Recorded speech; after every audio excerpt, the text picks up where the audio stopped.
Coming up on this week's show, will we finally get Speedball 3? The Bitmap Brothers are back.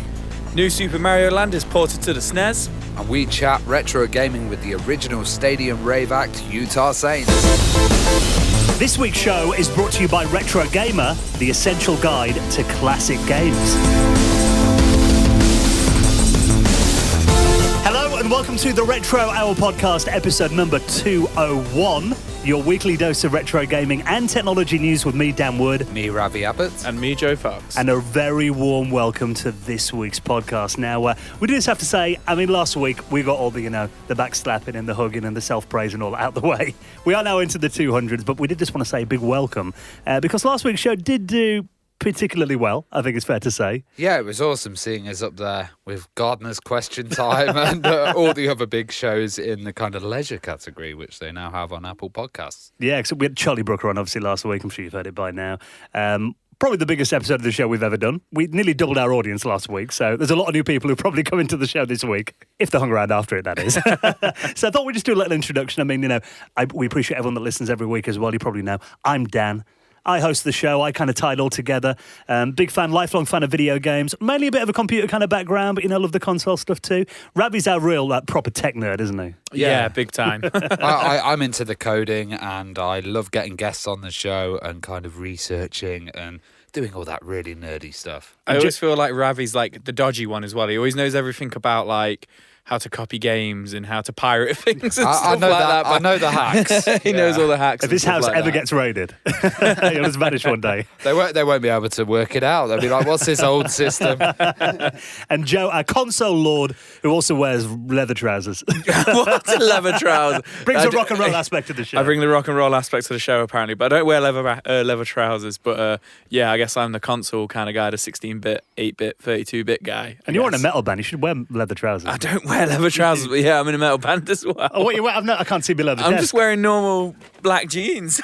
He's wearing Y-fronts. I don't even bother to get dressed. So, if you are new to the podcast, we come out every Friday. Welcome on board. And to everyone that's been there for the last 201 episodes, as it will be now, great to have you back again. Now, this week, following on from Charlie Brooker, a nice little start to the 200s, actually. We're keeping it going with, you can say, another couple of celebrity guests this week. Yeah, we're not taking our foot off the accelerator here. We've got some absolutely amazing guests. Utah Saints, one of the kind of greatest stadium rave acts. Like, in the 90s, these guys were the original guys that went mental with samples. Yeah. And they got top 10 hits, but they did it all with an Atari ST. So it's going to be a really interesting talk. They were involved in a lot of gaming systems, stuff like the Philips CDI launch. They also were involved with the Mortal Kombat soundtrack. So that's pretty awesome. Joe loves his video game movies. I do love video game movies. There you go. There's a little bit more about me. Is Mortal Kombat one of your favourite films? Love it. The first one. Yeah. Well, these guys, you hear at the end of the film, actually, Utah Saints did a track in there. Stuff like, Wipeout, Carmageddon as well. Interesting you mentioned the Philips CDI launch they were involved in too, because that's quite an interesting story. And they are big video game fans too, so we're going to really nerd out about retro gaming and get some stories. Because what I love doing is, we get people on like Utah Saints and Charlie Brooker, for example. People don't naturally associate them with video games. But I think there is, as we kind of said last week, a lot of these kind of closet gamers out there have actually got a really interesting history. Well, you sit there and you watch some of their music videos and they've got the virtual reality headsets on, they've got references to titles and stuff, and it's all around that kind of gaming culture, but a lot of it's been forgotten because, it was back in the days and there was so much good stuff coming out at the time. You don't notice these tiny little details. And even their videos looked a lot like kind of demo rave. Oh, yeah. Even the logo, the Utah Saints logo would spin around and it would go in and out of it, kind of like a gaming demo. So make sure you hang around for this, a really good one. Tim and Jez from the Utah Saints are going to be our special guests on the show in around 15 minutes from now. Now, before we get into the news, there's some really good stories that we need to talk about this week. Every week on the show, we bring you up to date with what's been happening in the world of retro gaming, along with a special guest. But we want to give a big thank you to a very loyal supporter of the Retro Hour podcast, and something we're a massive fan of as well, and this is our very good friends at the legendary, holding it in my hand here, Retro Gamer magazine. Now, Retro Gamer, of course, the only monthly magazine that you can walk in, pick it up off the high street. I love the fact that you can walk in at WH Smith or Asda or, little newsagent at the train station or whatever and pick up a copy of a magazine dedicated to our favourite hobby in the world, to retro gaming. Now, they give you exclusive access to classic developers, giving you behind-the-scenes stories about these games and these systems that you grew up playing, speak to the biggest names in the industry about this legacy they've left, and also get to revisit your favourite games of all time and uncover things you didn't know about them. Now, at the moment, their 200th issue is on the shelves. And one thing I love about Retro Gamer as well is, not only these incredible articles and reviews and making-ofs that they do, but also the opinion pieces. Now, Ian Lee, who is, he's a well-known celeb in the UK, he, again, is one of these kind of closet retro gamers. If you're in the retro gaming scene, you'll know that he is. But people who watched him at like the 11 o'clock show and stuff like that probably Yeah, wouldn't. I remember he did a great documentary called Fun Candy and also Fun Bandits, of course, on Channel 4. And he was on Amsterdam, Get Me Out of Here as well. But actually he does a column every month in Retro Gamer. And this month he's talking about the fact that he's only just played Tetris for the first time. Oh, wow. And obviously, he's done documentaries before with Alexei Pajitnov, the guy behind Tetris, and completely lied to him, said it was one of his favourite games ever. He only just played it for the first time this month. Yeah, because that was the actual documentary we mentioned. Yeah. I remember the clip where he was showing him kind of the little tetronomes that it was based on. Well, he hadn't played it till this month. If you read this month's edition of Retro Gamer, you'll find out. Winging it the whole time. And Mr. Biffo, he's talking in there, this is a really interesting opinion piece, about the fact that console design today sucks. And he's talking about, the legendary look of like the Mega Drive and the PS1. And then you get stuff like the Xbox One, it's a boring slab. Yeah, game consoles back in the day, they had a real, you knew it was a game console. They even had that like wood look to them, or that futuristic, inverted commas, 90s look to them. And now they just look like a Blu-ray player or a DVD player. They could just be I think the GameCube was the coolest last one. You just don't get anything like that anymore, do you? Well, he's even talking about the fact, you had that text around the Mega Drive, high definition, Yeah, all exactly. like sexiness that was on there. They also got a feature in here about bedroom coding, and being the 200th issue, there's a timeline of gaming from the 1960s onwards, starting at the creation of Space War, the first true video game, interviews with the guys like Al Acorn, Nolan Bushnell, so it is a real collector's edition if you're a fan of video games. Now, we want to give you a little offer because we think you should be reading Retro Gamer magazine. So just for listeners of the Retro Hour podcast, this is what I want you to do. You can subscribe today and get a free 8-bit DOE controller of your choice. Now these are really sexy. These are Bluetooth controllers, 6 different editions to choose from, including NES, GameCube, Mega Drive or Game Boy editions. And you can play these on systems like your Nintendo Switch. Yeah. Which is really cool because there's a lot of retro games on the Switch. Yeah, no, it's a perfect controller for the games. They've recently added on a bunch of SNES games in the last couple of months as well, so perfect for that. Or if you emulate on your PC, your Mac, works on them, Linux, Android, Switch. So we want to give you 6 months of Retro Gamer, which is cheaper than you'll get it in the newsagents, just 25 quid, and also will include a beautifully retro-style Bluetooth controller worth £30 normally, absolutely free. So claim this right now while it's on. All you got to do is nip onto this website, myfavouritemagazines.co.uk/retro 8-bit DOE. That is retro, number 8, BITDO, myfavouritemagazines.co.uk/retro 8-bit DOE with Retro Gamer, the essential guide to classic games. And I'd just like to say before we go into the news, thank you for everybody that came to see us in Firsk in Yorkshire. We had a really cool little panel that we did, and guys bought us presents and stuff. Yeah, that was amazing. It was so nice, and we've recorded it and we're going to put it on YouTube over Christmas. You know what I absolutely loved about it as well? A guy came up to us, a really lovely guy called Jonah, I think his name was, and he gifted us some items, and he gave us all a big, massive box of Yorkshire tea as a bit of a joke present. But we were all like, "Oh, that's amazing, thanks, man." We all took it really well, we didn't see it as a joke. Anyway, on the car on the way back, Ravi turns around to us and he goes, "Oh, so seeing as how we got 3 boxes of tea, we'll split that and I'll take it all home, yeah." I was like, how's that? What? I'm obsessed with tea. To be fair, he is the biggest tea drinker here. He is the biggest tea drinker here. No, we didn't let him though, so just to put that out there. But we did an event in Thirst last weekend, Podcast Social Club. It was a really cool event. Yeah. First one they've done up there, and it was, it's great to get out to different parts of the country and the world as well. So if you did come down, great to see you there. And like Ravi said, we'll put the video on YouTube as well, so you can check it out there if you want a bit of extra Retro Hour podcast in your life this week. Right, let's get into this week's news stories then, because this one was really interesting. The Bitmap Brothers. Now, obviously, we've had Mike Montgomery on the show, didn't we? Very early episode, that one of our first. And they did some incredible games back in the day. I mean, really, for me, on the Amiga, they did some of my favourite games back then, stuff like Xenon, it was a great shoot 'em up game. Chaos Engine. Gods as well. Yeah, Speedball. That is Speedball 2 particularly was an incredible game. But I mean, we've had a couple of kind of re-releases and upgrades over the years, but really not much has been done with the Bitmap Brothers brands until today. Now, Rebellion have actually acquired the Bitmap Brothers brand, and apparently, not only do they now own the former studio's entire portfolio of games, they have confirmed they're going to be bringing those classics to modern platforms.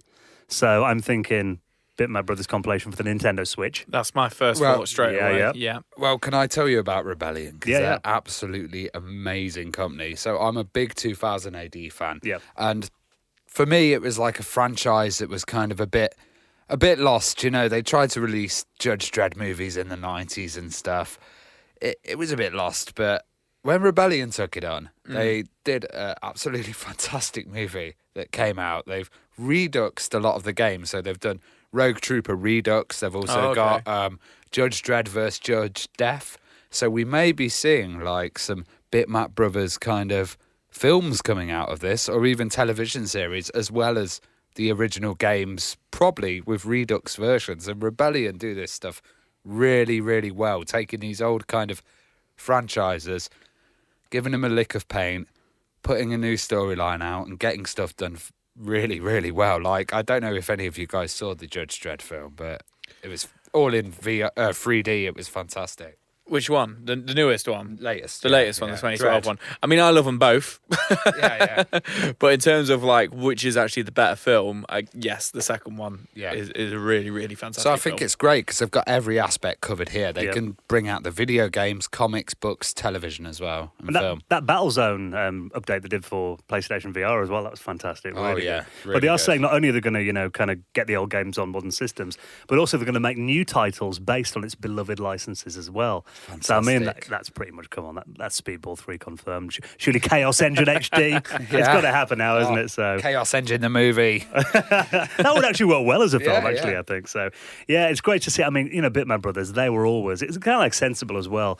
Back then, they were kind of the stamp of quality you'd look for in a game, and I just get anything that they did because I knew it was going to be good. Well, look at the stuff that's come out and that's been revived recently. Yeah. If you look at like XCOM series, that was kind of really put into the shelves, hidden away, and then XCOM suddenly came out and became one of the biggest things, didn't it? So. Yes, if you want to read more about that, I'll put that and everything else we talked about. We do it every week. All our stories are in our show notes at theretrohour.com. Maybe playing games is not enough for you. Maybe you actually want to go inside and become part of video games. I don't know, I'd be pretty scared. Depends what game it is. Knowing my luck, I'd end up in bloody Aliens or something. Joe has to live forever in Mortal Kombat. Yeah, exactly. Well, it's a new immersive gaming experience that's opened in London. And this is essentially, they're calling this a digital arcade booth where you become part of classic games, including Pac-Man, which I think we talked about that recently, that being inside Pac-Man would be scary. It was in Florida, wasn't there? Pac-Man maze, A Pac-Man wasn't it? maze in Yeah. Florida, which was over a Halloween they do every year. So that's interesting. There's one coming to London. But this looks really, really different. So Yeah. it's kind of mad. They've got these like visor headsets on, and at the top of them, they've got these like little aerial things, but they look like old school TV kind of antennas. Yeah, they look. I thought Racketeers. I assumed it was VR, but no. But no, and they're kind of moving around the room, and as they move around the room, or move their head, I guess, they're Yeah. affecting how the game's played. It would be amazing to see how accurate this is, and it looks like it's like fully immersive. It's 360 all the way around them, Yeah, it's video pretty cool. screens. Well, you walk into an empty room, and then apparently all these projectors come on, and they bring the room to life around you. Yeah. So then, you get, you become part of the game. You see it all around you. You are immersed in it. Multiplayer games in here. They've got stuff in there like, interactive games, challenges, memory tests, agility training as well. But also, you mentioned these antennas have got. That is so the system can track the player's position in the room. Okay. So it knows where they are. But it also means you can do stuff kind of like you can play Breakout. And you become the paddle and move and stuff like that. So that looks awesome. And also you can be Pac-Man and run around and collect, coins and stuff like that while avoiding ghosts in the room. So this looks loads of fun, actually. And I always love stuff like this. I mean, admittedly, they are a bit of a gimmick, but I think for multiplayer, getting your mates together, going in here, it looks like such a And Yeah. it's London South Bank and open to the public. Yeah, it's called Electronic Theatre, if you want to go visit it, open in London now. Now, another story that's been making the headlines everywhere and, hopefully not incurring the wrath of Nintendo because they do have a little bit of a habit for kind of stomping on fan projects It's only like a this. matter of time. Well, get it in there before Nintendo take it down, Joe. What's happened with Super Mario Land? So we've got a guy out here who's remained anonymous, which I think sometimes is the best thing to do when it comes to Nintendo. Very wise. Who has he has remade Super Mario Land, which is the original 1989 Game Boy version of Mario for the Super Nintendo. Pretty much using assets from new Super Mario Brothers, for the Wii, the Wii U, and the Switch. And he's completely recreated the entire game by the looks of it. Like kind of not pixel for pixel, but like, sprite for sprite of Super Mario Land. So those people who are familiar with it, they got the Game Boy with Super Mario Land rather than Tetris, when a little bit later than Tetris. It looks superb, but apparently he's made it on his own from scratch using some, emulation and stuff like that. But he said it's not emulation or anything like that. It's running natively. It's running natively, yeah. But pretty much what it started out as is just a little, it's not. I'm going to call it a homebrew, but it's not a homebrew. He's made it from scratch. But it started out just a little home project between him and his mates to celebrate the 30th. And I think somebody's pretty much dumped it online now by the looks of things. It looks pretty cool, and it runs really well. And it's even got like the bonus stage at the end of the level, with the ladders where you can pick if you're going to get the flower or the life, or do you know what I mean? It's pretty cool. It looks very Game Boy Advance to me, but also like Donkey Kong Country when they did the kind of scanning of the digitizing. Yeah. I mean, it does it reminds me of the DS version of new Super Mario Brothers. Like, that's probably the closest I can describe it, because obviously it doesn't look anywhere near as polished as, let's say, Mario Maker, because you could claim it's been made in Mario Maker or something, but you can tell from just looking at it hasn't been made in that. Well, as with this, it might get taken down by Nintendo, but it hasn't been officially released for fans, but can be found on various forums and ROM sites. Yes. What were you saying about Dodgy Ravi? Dodgy Ravi, man. Dodgy Ravi over here. If anyone, just tweet Ravi if you want to get hold of it, unless you're Nintendo. Now, another title that's been really hyped in the world of retro, and it's another one of these projects that's been brought to life through fan passion, really, you could say. And this is Shenmue 3. And the reviews are in. It's getting good reviews. You see, this is the thing. Me and Ravi were talking about this earlier on. I live and breathe retro gaming and stuff like that in games. I didn't even know it was out yet. Right. So I've not seen, it's not like I've not been online this week or anything. I've been online, I've been on YouTube and stuff. I've not really seen any adverts for it. And the thing is, we spoke about this quite a few times on the show. Yeah. And it's just not stuck with me, the release date and stuff like that. So I'm a little bit disappointed in myself. But apparently it's not done too well so far. Well, it's weird because we've got an article here from the Metro, and they're kind of saying it fails to hit the top 10 of the latest UK sales chart, but it's still doing really well. And it's number 17, isn't it? Yeah, and I think you made a point as well that there was 70,000 people that backed that as well, so maybe they're not actually does that include, counted as part does of that include those 70,000? I don't think it will either. But at the same time, what you've got to remember is Shenmue 1 and 2 didn't set the world on fire. They were niche games. It was a slow burner, wasn't it? They were slow burners, and financially, in terms of critical acclaim, successful games, but in terms of financial games, I don't think they were that successful because they both had massive $100 million budgets, didn't they, or something mad like that. So I don't know. It's a tough one, but it looks nice. Yeah, because the Metro is nice. saying it's barely made a ripple in the UK physical sales charts at the moment. I think again though, you were looking through the games that are in there. It's your Call of Duties. Yeah, and I was Mario looking. Kart is still in there. But that's also physical sales as well. Actual. Yeah. I mean, like you say, that's the disappointing thing. I'm looking through the top 10 chart, and Mario Kart 8 Deluxe is still number 7, and Minecraft is still number 8. Yeah, I can believe that though. Yeah, I can believe that as well. But it is. I guess it's a little bit disappointing to see that Shenmue hasn't overtaken that, because how many people? You got to think if they're still in there, it's not like there's millions of people buying them games. Number 1's Call of Duty, number 2's a new Star Wars game. Yeah, millions of people are buying those games right now, but there isn't millions of people out there currently buying Mario Kart 8. You know what week. I think that is? I think because obviously people are going out buying Christmas presents now, and if you're buying a Switch, could be that. Yeah, could be that. You're going to get that, aren't you? Yeah. So it's interesting. I mean, essentially, this Shenmue 3, it's a big indie game, really. It's crowd supported. Yeah. The fact that it's even in the top 20, I think, is impressive. When you get up against games like that. So if you have played it, let us know what you think of it. We're on social media as well, of course. You can tweet us anytime at RetroOUK. Now, before we get into our chat this week with the Utah Saints, it's going to be a good one. The internet is obviously something that we spend a lot of time on these days, but it turned out back in the day, a lot of people in Britain weren't that confident that the internet would ever be a thing.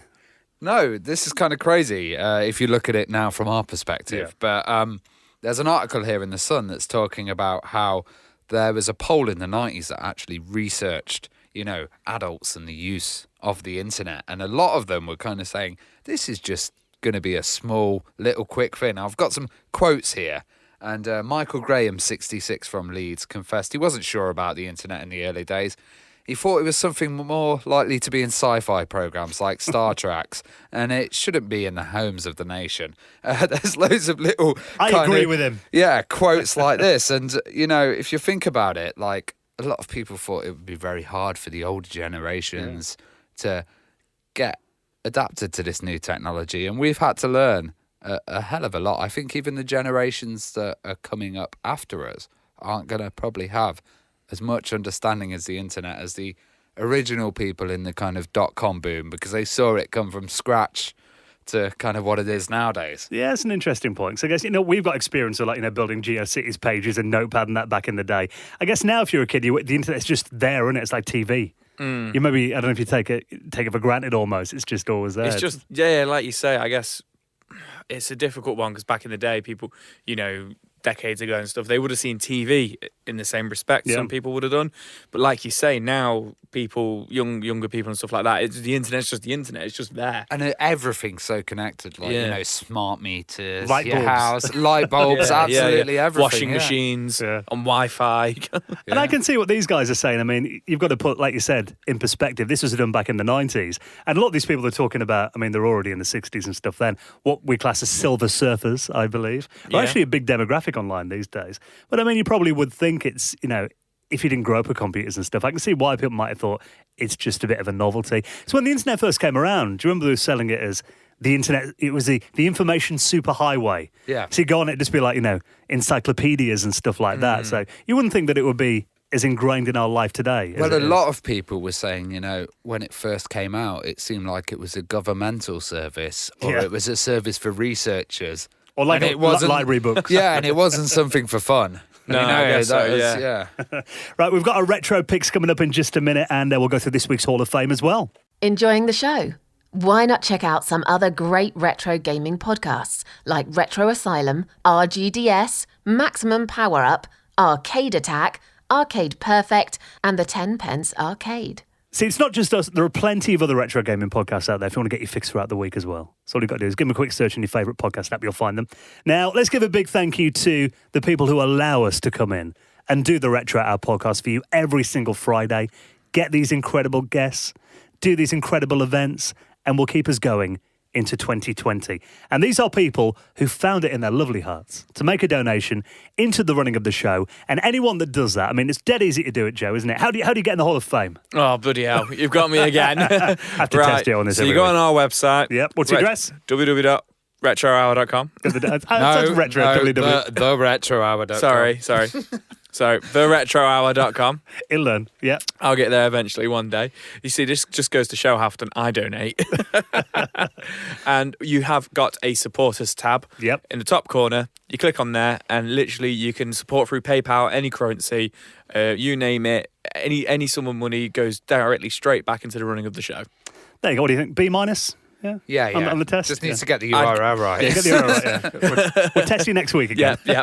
So exactly like Joe said, it's essentially a tip jar. So if you like what we do, throw a couple of quid in there, a couple of dollars, a couple of euros.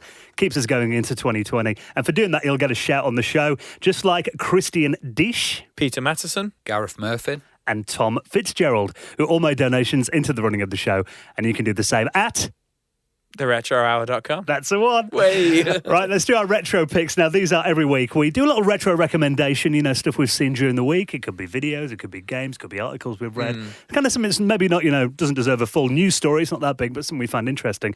This week, I want to actually mention something that Ravi's been on this week. Now, this is our good friend Neil from Retro Man Cave. You're on a really interesting video with the Amigos podcast guys, Guru Meditation as well, talking about essentially memories of being an Amiga owner back in the day, but with a bit more of a US versus UK kind of slant, weren't you? Yeah, because we always kind of talk about the UK, and it was really nice to see the the US perspective, how they got it from the shops, how they would kind of sold it. Because for us, there was a lot of Amiga around. For the US, it was like a very rare kind of obscure system. So we did a little kind of back and forth. It was a nice hour-long chat, quite casual paced. It was very nice. I watched it over dinner earlier on. It was really interesting, actually. So you want to check it out.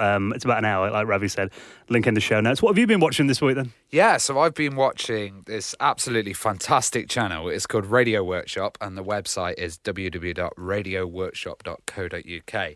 Now, this guy is absolutely amazing. He does amateur radio. He'll talk about all the kind of new stuff, like, these little Bluetooth radios that you can put in to convert your older ones, but he also tells stories of pirate radio from the 60s. And, Dodgy Ravi. There's some amazing stuff. There's this one story where they got this lady, and she had a transmitter in her pram, and she would push a pram pretending she had a baby in the park and then connect it to the aerial. No way. And then earth it into the ground as well. So there's loads of amazing tales on this one. So really recommend it if you want to sit down, cup of tea, and listen to some stuff about amateur radio. What's your retro pick, Joe, this week? So mine's an interesting one. So mine's actually a game I've been playing this week. It's not quite a retro. It's not a retro game. It's not a brand new game. It's a game called Minit. It actually came out last year. It's spelled MINIT, so Minute spelled IT. And it's a very interesting game, which is currently free on Xbox One Game Pass, which is why I kind of picked it up. A friend of mine recommended it. And it's got a real retro kind of look and vibe to it. It's a top-down adventure game, plays like the original Legend of Zelda game. But what it is essentially you're a cursed character and you can only live for a minute.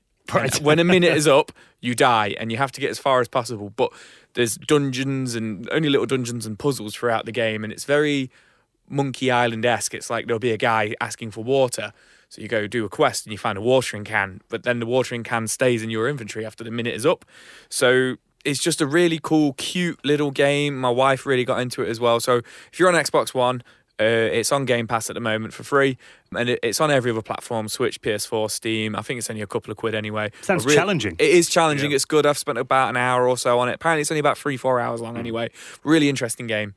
If you just want a little retro fix. That sounds well cool. Now, before we get into our chat this week, you're actually going to be an event this weekend, Retro Computer Museum in Leicester, Christmas party. Yeah, so that will be tomorrow on Saturday, and I'm going to be DJing there till about 8 o'clock. We're going to be doing a party, starts at 10. It's a £10 donation on the door, and it's all to support the Retro Computer Museum Leicester. Then you're going to have to get wrecked. No, I'm just going to have a drink with... Don't make me sound too bad. Dodgy Ravi gets wrecked. A few nice drinks in town afterwards. Yeah. I can't make it. I'm out with the family. I'd rather be at the Retro Computer Museum than out with the family. But yeah, if you are going down, have an amazing time. I'll put a link to everything we mentioned there in our show notes at theretrohour.com. Now let's chat to this week's very special guest, all about the wonderful world of retro gaming, amazing dance music back in the day. This week's guest from the Utah Saints, Tim and Jez. You're listening to the Retro Hour podcast, and it is time to welcome our very special guest this week, always our favourite part of the show. And this week we're joined by two absolute legends.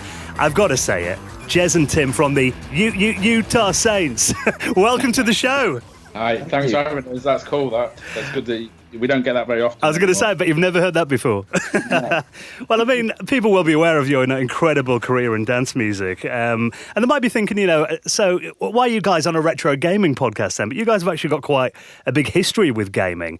I mean, starting with you, Jez, I mean, what originally got you into video games or computers, and what kind of started it all for you? I got into electronic music, really. And I'd heard I Feel Loved by Donna Summer, and I couldn't work out how they'd done it. And I could play a little bit of piano, but that was about it. And Yamaha brought out a music computer, which was really intriguing. They brought out a thing called a CX5, and it didn't really do any games, but it had a behemoth of a horrible. Well, no, it wasn't horrible, but it was a sequencer where you had to go from literally to do one thing. You had to go through about 3 different screens, and then go back to the original screen and keep the original screen what it looked like in your head while you went and changed what you did. So in itself, it was a bit like a game, basically, starting that. And Tim will tell you this, is that I get quite stressed making music and worried. This is a bit of an exclusive, actually, because I don't really mention it much, but I get a little bit when you're making something, you get big self-doubt about whether it's any good or not. And to kind of counteract that, I'm really bad for distracting myself with a computer game. So the first album probably took an extra week because of Tetris, something really simple like that. And like I say, full credit to Tim, the other half of Utah Saints, for putting up with that. I wonder how many kind of projects and stuff were delayed because of Tetris. It's like the amount of man hours lost in jobs around the world due to that game. Yeah. Yes. Right. Yeah. What about you, Tim, then? What was kind of your start in computers and like your favourite old school games and stuff then?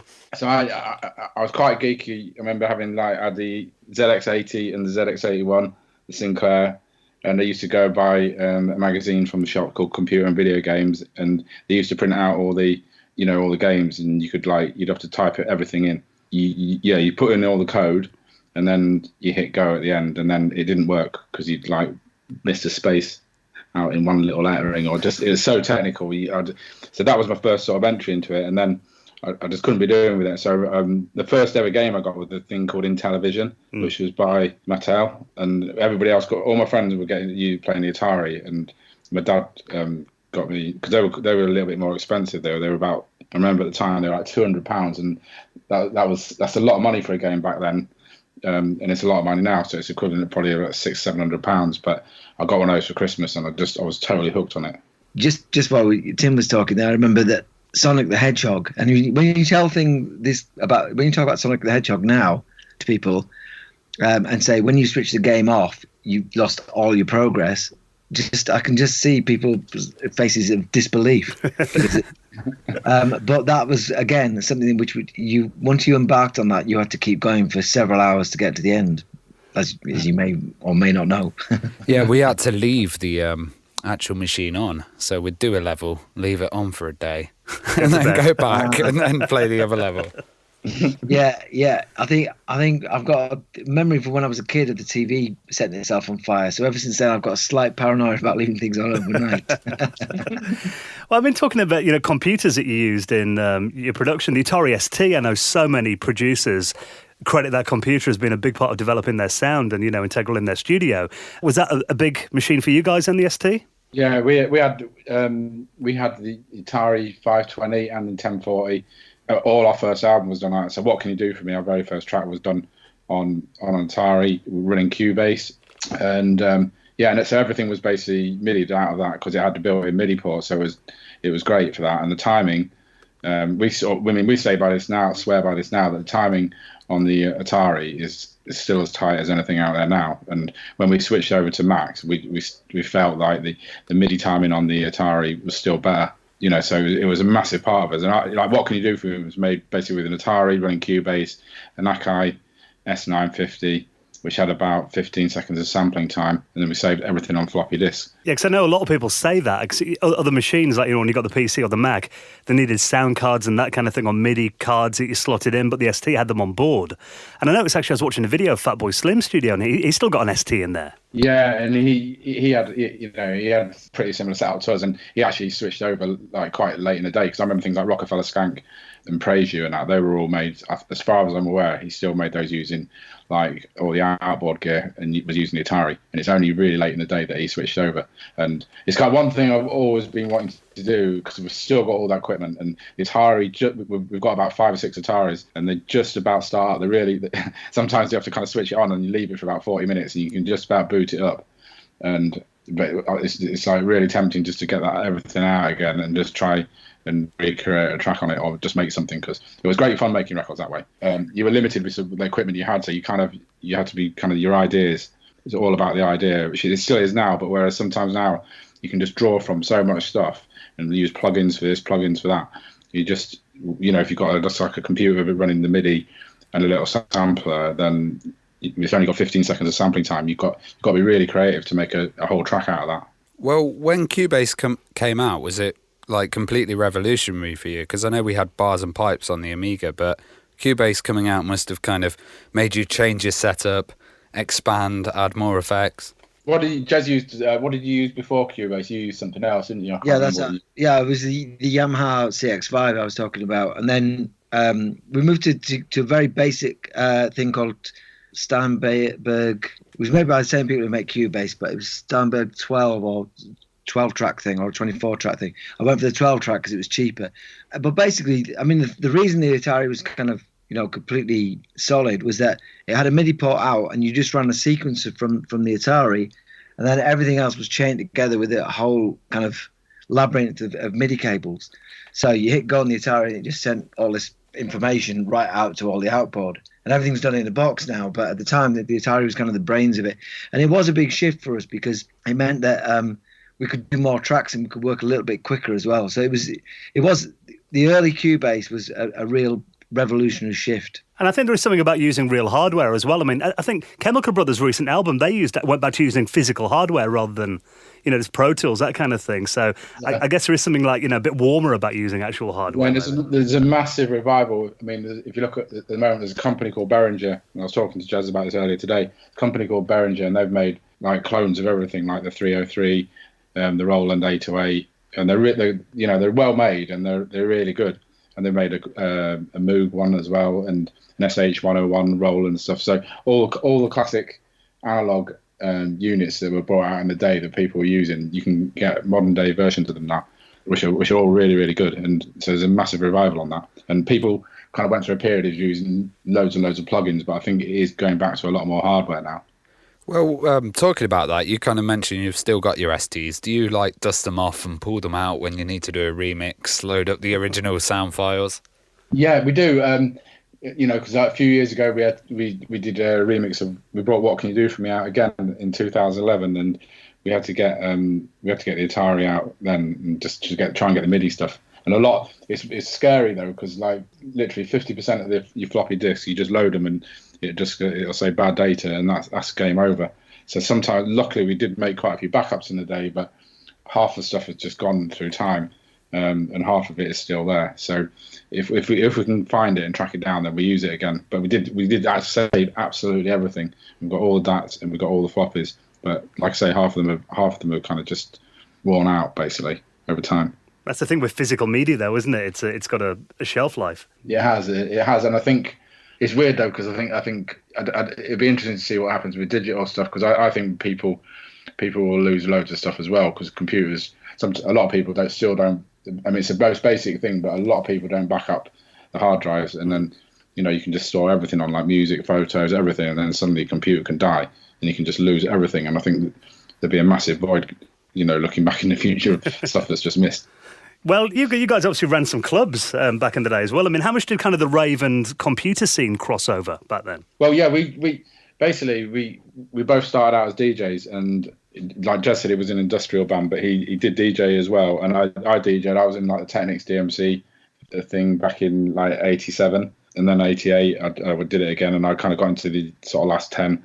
So I did pretty well in that. But yeah, the whole DJ thing for me, I was kind of like a culture person, because I just loved all the things like skating, skateboarding when I was at school. I loved DJing, I love computer games, and and I was always kind of like the weird kid. And so I do always see a massive link, with those kind of things. Well, I love that you were in the DMC stuff, because back in those days they had I remember seeing a video of a Russian guy remixing with two reel-to-reel tapes and kind of scratching on it.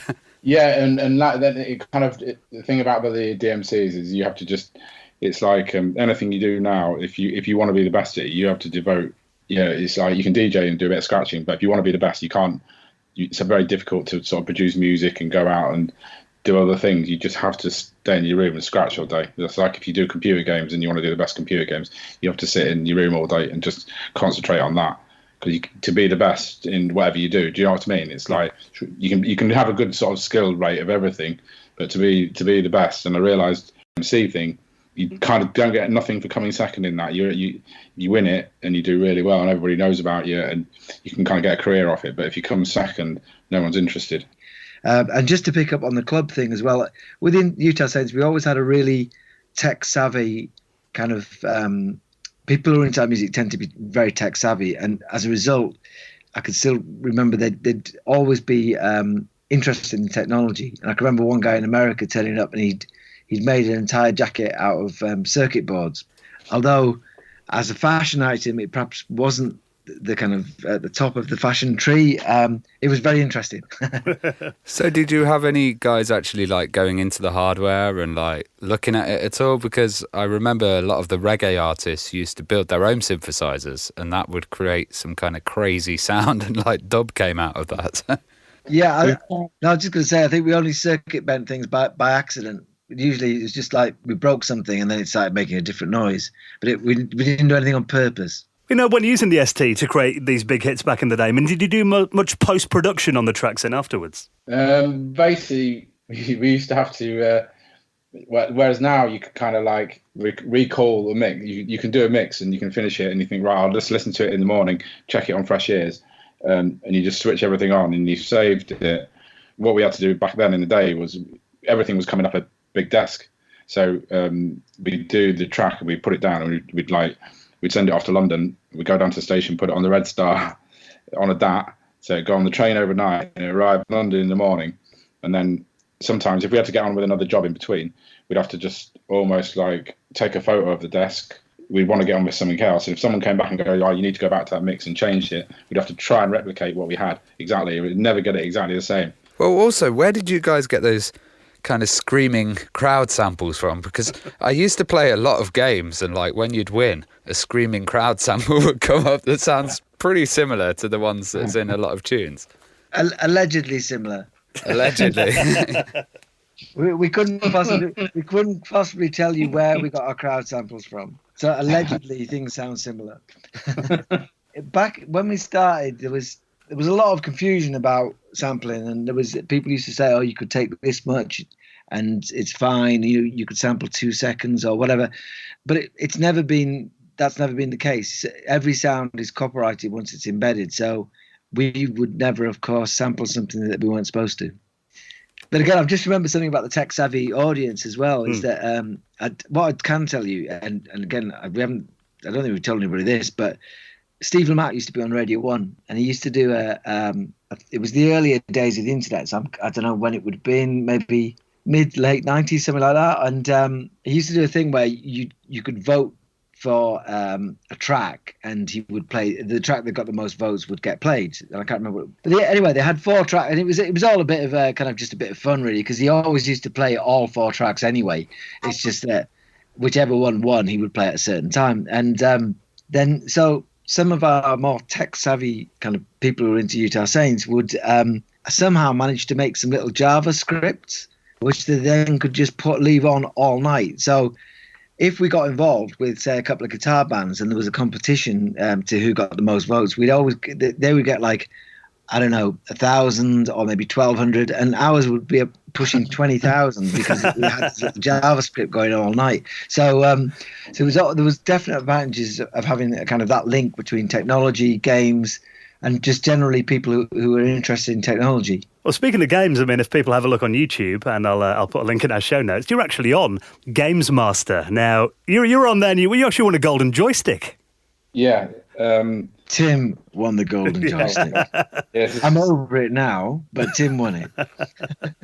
Yeah, so, and the thing was, and I remember that day really well, and because it was so bad day for Jez, because I remember after I had to go. That was filmed down in Oxford, and it was filmed in the prison at Oxford, which is now, I think, Mount Mason Hotel.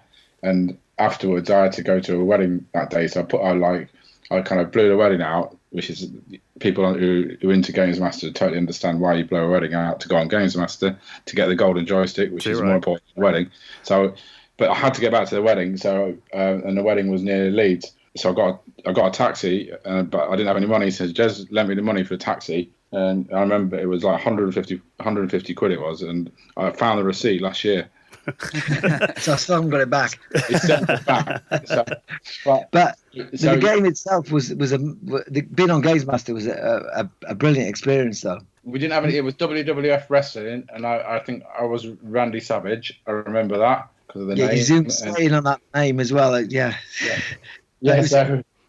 So we got about 5 minutes to play it before, and I remember, and then they just went through and filmed it, and somehow I won because I didn't know very well the combinations that you're supposed to use, but somehow I won, and I got a golden joystick, which then I took home. I thought, this is awesome. I put it on I put it on private place in the lounge, and mysteriously, when I went away on tour and I came back, it had disappeared. And my wife put it in the loft. Not my wife, my girlfriend, sorry, at the time, put it in the loft, and it was lost for about 15 years, and then I found it a few years ago, so I kind of pulled it out again. And now someone else has taken it, and it's around someone else's house. So basically, to cut a long story short, I went to school with it's weird because I lived in the middle of nowhere, and I went to school with Jason Bradbury who used to do the Gadget Show. Yeah.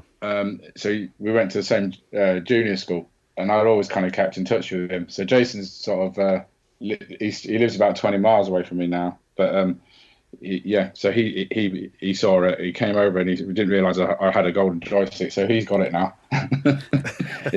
And he's used it for some of his content. So if you go on Jason's Instagram, you'll see a nice picture of a golden joystick, and that's my one. Well, on the day, you're right. You turn up and you don't.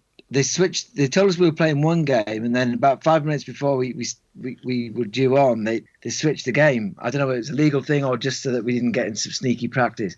But it was a wrestling game, and we weren't at that point. We were more used to racing games, to be honest. So it was a little bit out of our comfort zone. I'm just making excuses for why I lost, actually. But also it was great because it was Dexter Fletcher. Yeah. And Dexter Fletcher was he's we've always been a big fan of Dexter Fletcher as well, and he's obviously gone on to big film things and that type of thing. But the whole thing had a really nice vibe to it. It was obviously they get in a load of kids basically and just tell them to make as much noise as they possibly could, and kids love making noise, so it was an easy job, and it was within the kind of acoustic setting of an old prison. It was just the loudest thing when people started screaming. And then of course the guy comes up to present the golden joystick, and we all got really worried because he was massive. It comes out of the floor, yeah. But yeah. I mean, the thing about GamesMaster, why I thought it was cool, because I thought it was always, back in the day, it was always quite hard, I thought, to do a TV show on video games and make it look interesting for TV. Do you know what I mean? Yeah. Because like technology-wise and just the way things worked on telly, just to make it look exciting and and make a success out of a program, because it ran for quite a few years. I thought, and that was kind of like one of the early first shows that did that, and actually managed to get computer games onto sort of primetime TV. Well, also talking of primetime TV, kind of Something Good got really popular, and it was used as the opening for the 1992 Barcelona Olympics by the BBC. That must have been pretty amazing to be sitting watching the Olympics and hearing your tune coming out. Yeah, I'm surprised. Well done finding that, because that we've never been asked about that. But yeah, that happened, and basically the reason it was amazing was that everyone was tuned in because it was just such an amazing opening ceremony, and they used the first. I've always been a big fan of the band Queen, and the first track they used was Freddie Mercury singing Barcelona, and then it segued into our track. So it was just, I think with Utahs, we're always about moments. We always really try and make some kind of moment musically, and that was a big moment for us because it was just such a very emotional kind of opening with the music on there. It's fantastic. I know back then a lot of your kind of videos had quite like psychedelic digital effects and stuff. I mean, were you aware much of like the demo scene, because it seemed like there was quite a bit of crossover there, like similar styles. Yeah, one of our videos, I think it's Believe in Me. We kind of used like a lot of like virtual reality, and looking at stuff now, it's weird because you look back and like Believe in Me was in '93, I think. So I look back at the video now, and what we were kind of wanting to do, because we had lots of ideas and stuff we wanted to do, but we felt the technology kind of wasn't where we kind of envisaged it in our head of what the ideas we wanted to have. So it was frustrating. So kind of did, and obviously we're working within limited budgets. Yeah, I mean, we were always trying to get to, it was, I mean, when we look back, it was pretty frustrating, to be honest, because we always had loads of ideas for things, but it was just so expensive to do. And it looks ridiculous now when you think of how expensive it was. So in an effort to get around that, actually, we put an advert out saying, do you want to be in Utah Saints? Tell us what you do, basically. and we'll try and make something happen. But that kind of backfired. We thought we were being really smart by putting adverts in random places. Like we put one in Farmers Weekly, and as well as the music papers and the tech magazines and stuff. And we got quite a lot back in the day, letters. Quite a lot of letters, and through that we did get a couple of people who were sort of making fairly, at the time, cutting edge things, mostly on Amiga, actually. Amiga used to be good for kind of those computer graphic visual things. Yeah. Because the guy did when we went on tour. I mean, at the time, it was cool because we just took the TV screens and we placed them all over the stage. And we got a friend of ours to do some visuals and that, and he did them all on the Amiga. But it was cool because we wanted to create an effect like the whole stage was moving left to right. So at the time, it was kind of, for the budget we had and what we were doing, it was quite cutting edge.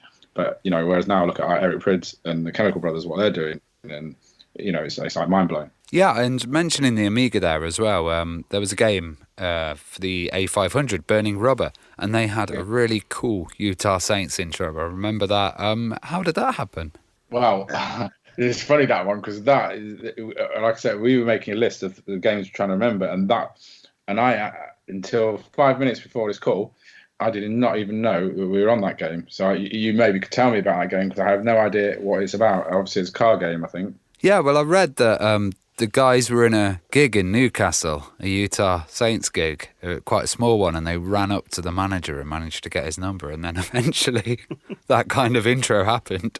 It was totally different compared to the game, But right, no, that's cool, because we had a mad Scottish manager who probably just agreed to it, and and it happened. But I didn't know about that. So that's awesome, though. But I'm going to go and check it out properly, though. Now. Yeah, the game itself was kind of just like an outrun kind of game, wasn't it? A racing game. Yeah, because I loved outrun anyway. So I will check it out, because there's a place, and we haven't been to it in Leeds, and it's called Arcade Club, and it looks wicked because I saw a video. So there's a guy in there, and it's one of these places it's got all the every single old machine and pinball, and you can just pay a fixed price and go in, and you can play games all night without having to put money in. So just everything's free after you've paid your entrance fee. I thought that's a genius idea, because it's got all the old machines. It's got Outrun in there. Yeah, I saw a video of a guy walking off the street, and he just sat down at Outrun, and he finished it straight off, and I was like, that's impressive, because I never finished Outrun. It's like I never finished. There was one game in my life. Well, there's two games in my life, because there's a game called Scramble that I used to love, and I never finished Scramble. And then when we were making our second album, we were in the studio in London called Olympic, and there was a game that me and Jez both got addicted to called Skitching. So Skitching, if you Google it, Skitching is inline roller skating. So you roller skate down this road, and then it was in America, and you hang onto the back of a car, and then you get momentum, and then you kind of release from the car, and then you go to another car, and then you knock people over and stuff like that. So it's kind of like an early Grand Theft Auto. It's so good, but and I had quite a cool little soundtrack and out of it, and I think it was on the Sega. But yeah, if you check it out, it's called Skitching. So you guys were involved with the launch of the Philips CDI. How did that go? Well, that was interesting, because basically just a little bit of context. We'd had 3 top 10s, and and we'd sold probably, I don't know, 250,000 albums in America and about 100,000 here. So things were going pretty well, and we'd made all that music on the basic equipment we were talking about earlier in a small studio in Leeds, which is, which had a very basic setup, and we made all those tracks, and so but we were still a bit unsure about how that had happened. So the record company were really keen on both sides of the Atlantic, the American record company and the UK one, to get us into a big studio with a big producer. So we moved down to London and went into a big studio called Olympic, which is a really famous big studio. It had 4 rooms in it, and had a little programming room, which was kind of new for them, in the basement. So we rented that because it was the cheap way to be in that building. And we just sort of started working there. And I think we kind of lost our way a little bit, because 3 things happened. One was that the record company over here, the KLF had split up, and the record company over here were kind of going, you guys sound a bit like the KLF, you should kind of try and do something like the KLF. And we're thinking, no, we should try and do something like the Utah Saints, really. And then to the American record company, Nine Inch Nails were just number 1 in America, and they kind of wanted us to take a harder direction. And then the Prodigy put out either Generation or Fat of the Land. I can't remember which one came out. Yeah, Generation. They put it out when we were in the studio, and we were like, I thought our stuff isn't as good as this. Whereas what we've been saying is we do our own stuff and we're not trying to compete with the Prodigy. But that album was so amazing that I was just thinking, right, we need to really up our game. So so basically what I'm trying to say is that the result of that was quite a long process. In amongst all that, Philips were launching a CDR, and in their words, they wanted 2 underground cutting edge bands, and we were one of them. I can't remember who the other one was. And then 2 megastars, and they were talking the megastars they were talking about for the launch were people like Elton John or Michael Jackson, so those kind of status people. So they said to us, "Can you come up with the idea for a game?" And they hooked us up with a programmer from Cambridge called Dan somebody. I've got his second name now. But anyway, can you come up with an idea for a game? So we looked at the technology and we worked out that we had a track called Train, which has never come out actually, which was built around samples from an Intercity 125. Right. So we used the horn for the main riff, and all the drums were constructed from doors shutting and clanking of trains. And then we'd recorded a train shooting from left to right, and that was a big whoosh for the track and stuff like that. Anyway, the whole track was based around that, and we wanted to make a game called Train. So because also that got around the loading issues, because based around CD, so I had to keep loading information off the CD depending on. It's a bit like Choose Your Own Adventure. If you went a certain direction, it would load a certain bit of the game, and if you went a different direction, it would load a different part of the game. But every time that happened, the screen would fade to black. So to get around that, because we didn't want that in our game we were associated with, we based it around a train and said that every time the train went into a tunnel, everything went completely black. But what actually it was doing was loading up the next part of the game. Anyway. So we found ourselves in London with Philips in one of their big exec rooms, me and Tim and our manager, and a lot of people. I don't know. I think they were quite high-ranking people. There were a lot of suits going on in this meeting, and they just asked us to kind of give a load of ideas to get this. We just gave them loads of crazy ideas, and So I can remember about 3 of them, and this is like early '90s. So bear in mind, none of this kind of existed. But we were saying, right, we want to make a game that takes in your entire peripheral vision. So it's got some kind of combination of, we hadn't thought of a curved screen, but we thought of a combination of about 8 screens going around your head sort of thing. So that it was an immersive experience. And then we wanted to, again, it shows at the time, but we wanted to plug something into the printer port that you put on your tongue that gave you little electric shocks. so you tasted and smelt things as you went through the game. And then I always remember this because off the top of my head, we just said, bit like electronic chewing gum, and I just remember about 5 people all writing down electronic chewing gum. so we were really, really excited about the launch of that. And of course, then what happened was our album got delayed. The CDI testing it just got usurped by Nintendo and those kind of things coming out. So it was a shame because it was quite a good idea, and a lot of money. Philips put a lot of money into the R&D of it, but it never quite got to where it should. Yeah, I think I remember reading they lost like $1 billion on CDI. Wow. Yeah, but they really tried. Get any of that. I really want to play the tongue taser game, though. That sounds awesome. Yeah.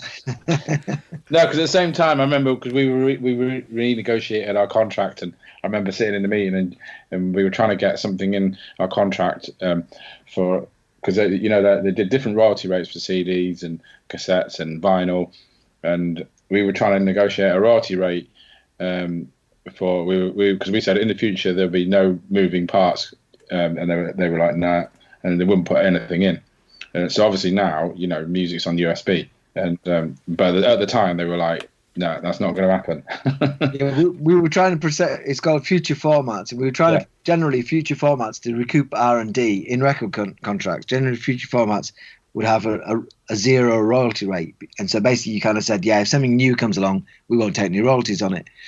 And as Tim said, we were sitting there going, at some point there might even be music players without any moving parts, and that kind of got dismissed as never going to happen, like Tim said. So it was a weird time to be involved in technology because the ideas were kind of moving faster than the technology could keep up with, if that makes sense. Also, Mortal Kombat was a hell of a game as well, and you guys were involved in the movie soundtrack, doing a Utah Saints kind of take on it.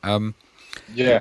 that's kind of partly how this thing came around, actually, because I was talking to a guy, a really cool DJ called Lee Futurecast, and he hit me up the other week, and he said, "Were you involved in Mortal Kombat?" Because he didn't know, and I said, "Yes, we were."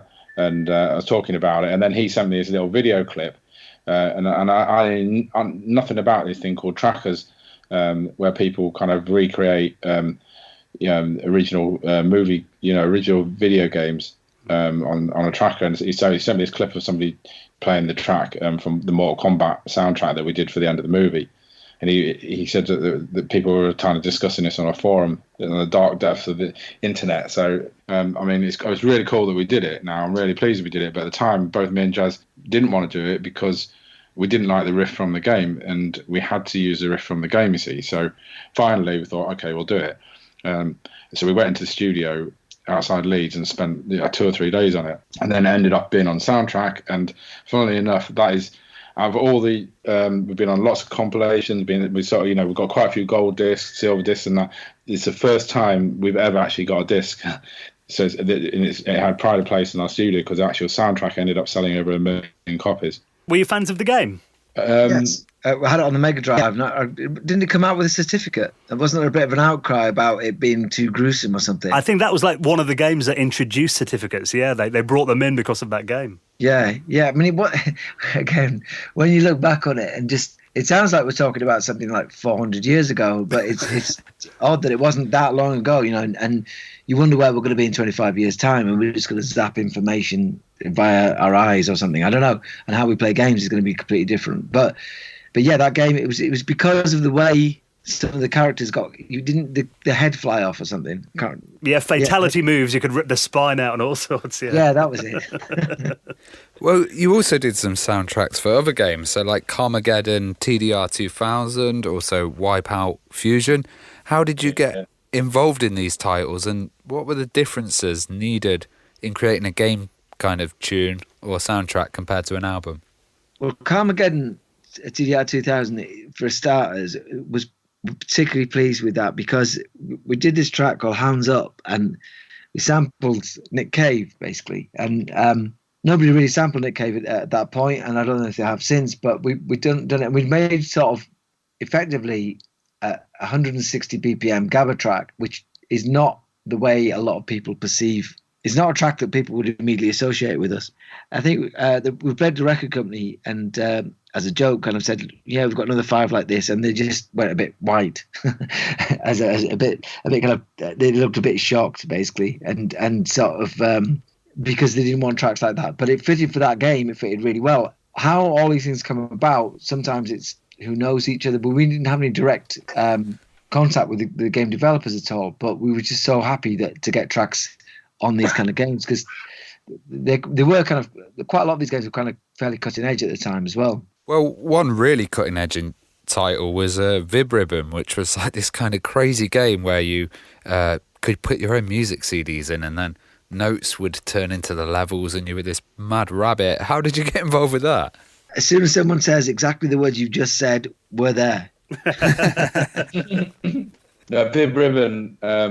I really liked it because it was. I just really liked the look of the game because it was all like vector music generated graphics, and the earlier vector games that I'd always kind of liked because I was massive on Asteroids and Battlezone back in the day. So it kind of reminded me of that, and I like the idea that the actual game was generated by the music. So I think that you could put your own songs. Is that because I know because we had a track on there called "Power to the Beats," which sampled Metallica, Enter Sandman, and it also had a vocal from Chuck D from Public Enemy, who actually did the vocal for that track for us. And so the track was "Power to the Beats," and so we ended up doing a video for that track, and it was cool because we used actually footage from the game in our video.